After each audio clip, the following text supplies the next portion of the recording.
శ్రీమాత్రే నమః. అందరికీ నమస్కారం.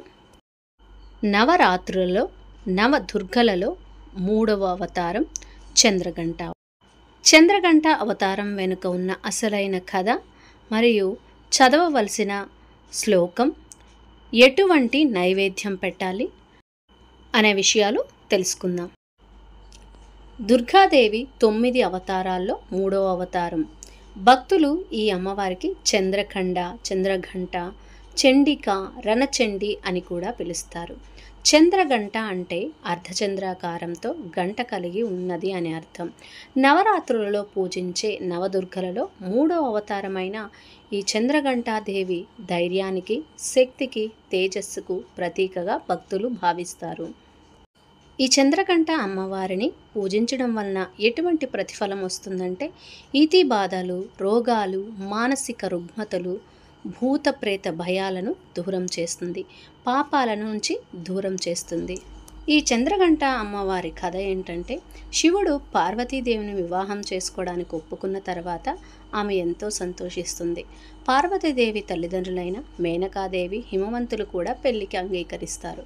పెళ్లి రోజున శివుడు దేవతలతోనూ మునులతోనూ తన గణాలతోనూ శ్మశానంలో తనతో ఉండే భూతపేత పిశాచాలతోనూ తరలి విడిదింటికి వస్తాడు. వారందరినీ చూసి పార్వతీ తల్లి మేనకాదేవి కళ్ళు తిరిగి పడిపోతుంది. అప్పుడు అమ్మవారు చంద్రఘంటాదేవి రూపంలో శివునికి కనిపించి తన కుటుంబం భయపడకుండా ఉండేలా తన వేషం మార్చుకోమని ఆయనను కోరుతుంది.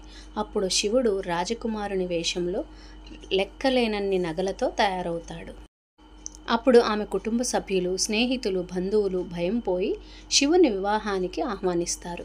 ఆ తర్వాత శివపార్వతులు వివాహం చేసుకుంటారు.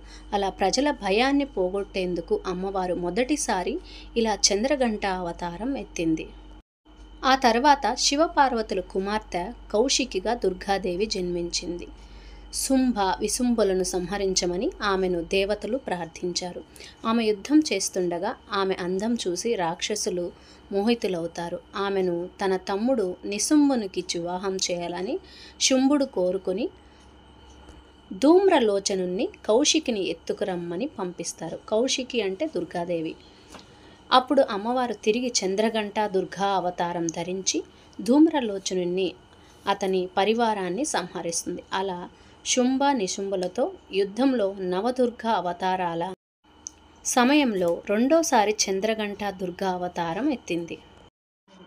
అసలు ఈ అమ్మవారికి చదవవలసిన శ్లోకం ఏంటంటే, పిండజ ప్రవరారూఢ చండ కోపాస్త్ర కైర్యుత ప్రసాదం తనుతే మహ్యం చంద్రఘంటేతి విశ్రుత. ఈ శ్లోకం చాలా పవర్ఫుల్ శ్లోకం.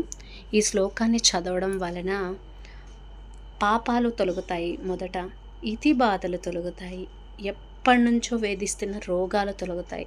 చాలామందికి మానసిక రుగ్మతలు ఉంటాయి కదా, అవి తొందరగా తగ్గిపోతాయి. మన భయాలు తొలగుతాయి.